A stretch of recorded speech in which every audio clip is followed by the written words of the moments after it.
Marginal absorption profit statement, जैसे अभी आप ओवरहेड पढ़ के आए हुए होंगे, ऐसा ही है बेटा।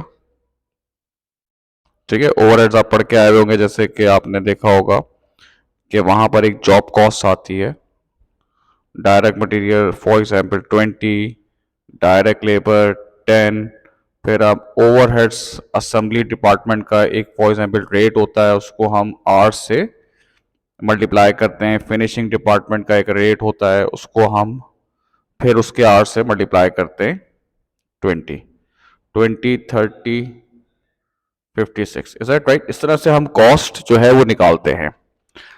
अब मार्जिनल कॉस्टिंग क्या कहता है कि यूनिट कॉस्ट में सिर्फ और सिर्फ ये दोनों जो कि वेरिएबल कॉस्ट है वो आएंगी, और एब्जॉर्प्शन कॉस्ट क्या कहता है कि यूनिट की कॉस्ट में वेरिएबल और फिक्स कॉस्ट दोनों, यानी कि ये टोटल कॉस्ट आएगी। ये डिफरेंस होता है मार्जिनल और एब्जॉर्प्शन में। मार्जिनल और एब्जॉर्प्शन बेसिकली टू अप्रोचेस हैं। किस चीज की अप्रोचेस है? प्रॉफिट निकालने की। ठीक है, मार्जिनल कहता है, ये जो मार्जिनल है, मार्जिनल कहता है कि जो यूनिट कॉस्ट है ना, यूनिट कॉस्ट बेस करती है सिर्फ वेरिएबल कॉस्ट में। यूनिट कॉस्ट बेस करती है सिर्फ वेरिएबल कॉस्ट से, तो सेल्स में से हम सिर्फ माइनस करते हैं वेरिएबल कॉस्ट, जिसकी वजह से हमारे पास आता है कंट्रीब्यूशन टुवर्ड्स फिक्स कॉस्ट, और कंट्रीब्यूशन से लेस करते हैं हम फिक्स कॉस्ट, तो आपके पास आता है प्रॉफिट। जबकि एब्जॉर्प्शन कॉस्टिंग क्या कहती है? कहती है कि जो आपकी यूनिट है ना, यूनिट जो एक यूनिट बनाने की कॉस्ट है, उसमें हम वेरिएबल कॉस्ट भी लेंगे और फिक्स कॉस्ट भी लेंगे। ठीक है, बेसिकली गुड्स को बनाने की प्रोडक्शन कॉस्ट लेंगे, चाहे वो वेरिएबल हो चाहे वो फिक्स्ड हो। तो शुरू की स्टेज में आप ये समझेंगे कि सेल्स में से लेस होगी not variable cost, production cost. अब वो प्रोडक्शन कॉस्ट वेरिएबल हो या फिर फिक्स्ड हो, तो हमारे पास, आपके पास क्या आ जाएगा बेटा? प्रॉफिट। बेसिकली जो एब्जॉर्प्शन कॉस्टिंग है ना, वो एक तरह से एक्सटर्नल रिपोर्टिंग के लिए होती है। एक्सटर्नल मतलब जो आप इनकम स्टेटमेंट बनाते हैं ना, इनकम स्टेटमेंट वगैरह, आप किसी भी कंपनी की जो इनकम स्टेटमेंट देखते हैं उसमें वो इस स्टैंडर्ड से बनी हुई होगी। मार्जिनल होती है इंटरनल, मतलब कंपनी के अपने यूज के लिए होती है, वो आप कॉमन पब्लिक नहीं देख सकती। क्या आप मुझे बता सकते हो कि एप्पल के प्रोडक्ट को बनाने में एक वेरिएबल कॉस्ट कितनी है? क्या आप ये बता सकते हो पेप्सी को बनाने में वेरिएबल कॉस्ट कितनी है? नहीं बता सकते, क्योंकि ये डेटा इंटरनल यूजेज के लिए होता है। तो बेसिकली दोनों में ये डिफरेंस होता है कि मार्जिनल जो है वो इंटरनल फोकस होती है और एब्जॉर्प्शन जो है वो एक्सटर्नल। अब हम इसको सवालों से देखेंगे। सिंपल स्टार्ट करते हैं। जैसे एक यूनिट को बनाने में वेरिएबल कॉस्ट है 3, और एक यूनिट को बनाने में फिक्स कॉस्ट है 2, और आपने सेल्स की है 1000 यूनिट्स की, और आपने प्रोड्यूस भी किए थे 1000 यूनिट्स। ठीक है, अब सबसे पहली बात है, हम मार्जिनल की बात करते हैं। मार्जिनल में सेल्स सबसे पहले 1000 यूनिट्स है, समझे। सेलिंग प्राइस आपकी है 20। ठीक है, तो ये आ जाएगा 20,000। मार्जिनल क्या कहता है कि जो हमने यूनिट बनाए हैं, ये जो प्रोडक्शन यूनिट बनाए हैं, एक यूनिट की कॉस्ट आपकी बेस करेगी वेरिएबल पे, यानी कि जो 1000 यूनिट आप बनाए उसकी एक यूनिट की कॉस्ट किससे बेस करेगी? वेरिएबल पे, जो कि आ जाएगा आपका 3000। Is that right? सेल्स में से वेरिएबल कॉस्ट जब आप माइनस करते हैं तो आपके पास आता है कॉन्ट्रीब्यूशन टूवर्ड्स फिक्स कॉस्ट, ये आ रहा है आपके पास 17,000, और इसमें से फिर आप फिक्स कॉस्ट माइनस कर देते हैं। 1000 यूनिट बनाए, एक यूनिट को बनाने की फिक्स कॉस्ट कितनी है? 2000। तो ये 15,000 आपका प्रॉफिट आ गया मार्जिनल को इस तरह से करके। अब सेम ऐसे ही बेटा एब्जॉर्प्शन से होगा, लेकिन फर्क क्या होगा?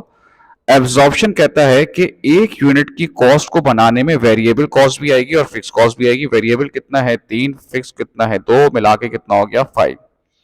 तो सेल्स सेम होंगी, देखो भाई 20,000। अब प्रोडक्शन कॉस्ट आएगी वेरिएबल प्लस 1000 यूनिट्स बनाए थे आपने, 1000 यूनिट को बनाने में जो प्रोडक्शन कॉस्ट लगी थी, चाहे वो वेरिएबल हो चाहे वो फिक्स्ड हो, तो वो कितनी थी? 5 तो ये 5000 आ गया और ये आपका प्रॉफिट आ गया 15000। अब दोनों का प्रॉफिट क्या हो रहा है, सेम आ रहा है। तो इससे हमने एक चीज सीखी है कि अगर ओपनिंग और क्लोजिंग स्टॉक नहीं हो, ठीक है ना, जितने यूनिट्स बनाए थे उतने ही बेच दिए, तो दोनों का प्रॉफिट क्या आएगा, सेम आएगा। ये चीज एक तरह से लर्निंग इस चीज की, इस कंटेंट की, ये भी हो गई। जबकि फर्क क्या है भाई, एब्जॉर्प्शन एक यूनिट में वेरिएबल प्लस फिक्स लगता है और मार्जिनल यूनिट की कॉस्ट में कहता है सिर्फ वेरिएबल कॉस्ट आई है। ठीक है बेटा। अब वेरिएबल कॉस्ट था ना, अब उस वेरिएबल कॉस्ट को वो हो सकता है आपको तोड़ के भी बता दे। डायरेक्ट मटेरियल एक वेरिएबल कॉस्ट है 2, डायरेक्ट लेबर एक वेरिएबल कॉस्ट है 3, वेरिएबल ओवरहेड एक कॉस्ट है 1। बात समझ में आई। फिक्स कॉस्ट उसने बता दी 4, प्रोडक्शन की है 500 यूनिट की और सेल की है 400 यूनिट की, ठीक है। और आप समझें कि सेलिंग प्राइस है 20। अब सबसे पहले मार्जिनल, मार्जिनल क्या कहता है कि एक यूनिट की कॉस्ट में क्या आएगा, वेरिएबल कॉस्ट। अब देखो वेरिएबल कॉस्ट उसने ब्रेकअप करके दे दी, direct material 2, direct labour 3, variable overhead 1, 3 4 5 6, यानी कि ये टोटल वेरिएबल कॉस्ट हो गई, बराबर। तो मार्जिनल क्या कहता है कि एक यूनिट में हम किसको लेकर आएंगे, सारी वेरिएबल कॉस्ट को लेकर आएंगे। चलें भाई, सेल्स 400 यूनिट है, सेलिंग प्राइस कितनी है 20, तो ये आपका हो गया 8000। अब इसमें से वेरिएबल कॉस्ट माइनस होगी। हमने बेटा यूनिट्स बनाए कितने थे, प्रोड्यूस कितने किए थे हम लोगों ने, 500, और एज पर मार्जिन आपकी वेरिएबल कॉस्ट कितनी थी भाई, 6, 3000। अब जरा देखना बेटा, आपने यूनिट्स कितने बनाए थे, 500, बेचे कितने हैं 400, तो क्लोजिंग इन्वेंट्री कितनी आ गई 100। 500 में से 400 बिक गए तो बच कितने गए 100, तो उसको हम 6 करेंगे 600, यह आ गया 2400। अब इसको इसमें से माइनस करेंगे तो आपके पास आ जाएगा कंट्रीब्यूशन, ये आ रहा है 5600। और यहां से फिक्स कॉस्ट जो है वो माइनस हो जाएगी। कितने यूनिट्स बनाए थे 500, एक यूनिट पे फिक्स कॉस्ट कितनी है 4, ये हो जाएगा 2000। तो आपके पास प्रॉफिट आ गया 3600। ठीक है बेटा। अब एब्जॉर्प्शन में क्या होता है कि यूनिट कॉस्ट आपकी बेस करती है वेरिएबल प्लस फिक्स कॉस्ट पे। ये रही वेरिएबल कॉस्ट और इसमें आप फिक्स कॉस्ट ऐड कर देंगे। कितनी है फिक्स कॉस्ट 4, ये हो गई 10। सेल्स कितनी है आपकी 8000, कितने यूनिट्स बनाए थे 500। एज पर एब्जॉर्प्शन कॉस्ट आपकी कॉस्ट किससे बेस करेगी, वेरिएबल प्लस फिक्स, 5000। 500 यूनिट बनाए थे, 400 बेचे, कितने बचे हुए, क्लोजिंग इन्वेंट्री कितनी बची हुई है 100 इंटू 10,000, ये हो गया 4000। और ये आपका प्रॉफिट कितना आ गया 4000। ठीक है भाई, ये अब हम लोगों ने एब्जॉर्प्शन से भी कर लिया। अब थोड़ा सा एक और तरीके से भी देख सकते हैं जिस तरह के सवाल आ सकता है। अब जैसे देखो आपको मटेरियल, डायरेक्ट मटेरियल दे रहा है, टोटल टोटल दे रहा है आपको 10,000 दे रहा है, ठीक है ना। डायरेक्ट लेबर भी वो आपको दे रहा है 8,000, फिर वो आपको फिक्स कॉस्ट दे रहा है 20,000, प्रोडक्शन नंबर ऑफ यूनिट्स आपने बनाए हैं 2,000, ठीक है, और सेल्स की हैं आपने 1500। अब क्या है बेटा, यहां पर आपको डेटा दिया हुआ है टोटल का। क्या दिया हुआ है बेटा, आपका टोटल का दिया हुआ है। और देखो किसी भी तरीके से वो सवाल दे सकता है, आपको सवाल को हैंडल करना आना चाहिए। अगर मुझे टोटल का दिया हुआ है और मुझे पर यूनिट चाहिए तो मैं divided by number of units करूंगा, मेरे पास किसी भी चीज की पर यूनिट की कॉस्ट आ जाएगी। अब जैसे मैं कर रहा हूं मार्जिनल, या चलो पहले करते हैं एब्जॉर्प्शन कर लेते हैं। एब्जॉर्प्शन में क्या होता है बेटा, एब्जॉर्प्शन में होता है कि आपकी यूनिट कॉस्ट किससे बेस करती है, variable cost plus fix cost. अब यहां पे आपको पहले बताओ वेरिएबल कॉस्ट कितनी दी हुई है। सर डायरेक्ट मटेरियल दिया हुआ है 10,000, डायरेक्ट लेबर आपको दिया हुआ है 8,000, मिला के कितने हो रहे हैं 18,000। यार ये टोटल वेरिएबल कॉस्ट। अब मुझे चाहिए पर यूनिट। देखो बेटा पर यूनिट कैसे करेंगे आप, 18,000 को डिवाइड कर देंगे 2000 से, नंबर ऑफ यूनिट्स कितने बनाए हैं 2000, तो इसका मतलब है आपकी वेरिएबल कॉस्ट पर यूनिट कितनी आई है 9। क्या ये बात समझ में आ गई? बहुत ही आसान है बेटा, टोटल दे दिए, टोटल को डिवाइड कर दो, किसी भी चीज को आप डिवाइड कर दोगे नंबर ऑफ यूनिट से तो वो पर यूनिट की कॉस्ट आ जाएगी।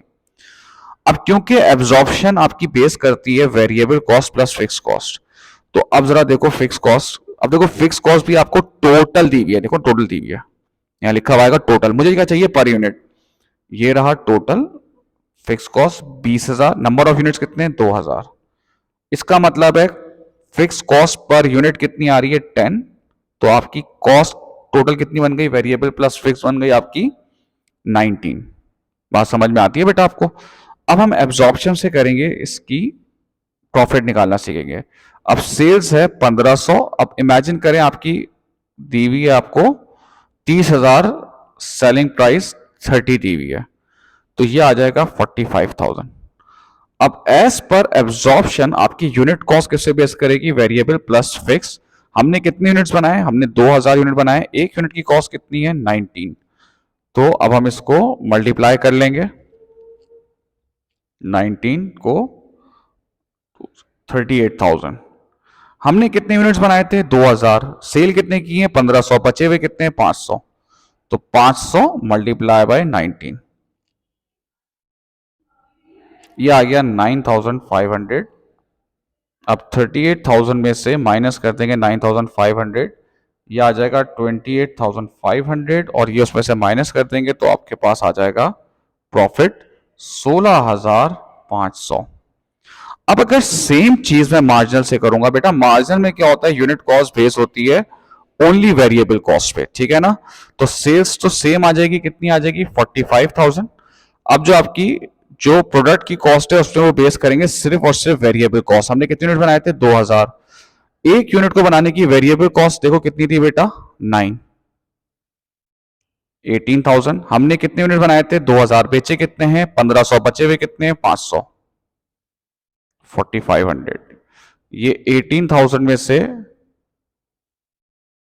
मैं 4500 माइनस कर देता हूं, यह आ जाएगा 13,500, इसको माइनस कर देंगे 45,000 से 31,500, ये कंट्रीब्यूशन आ जाएगा। अब इसमें से माइनस कर दूंगा मैं फिक्स कॉस्ट 20,000,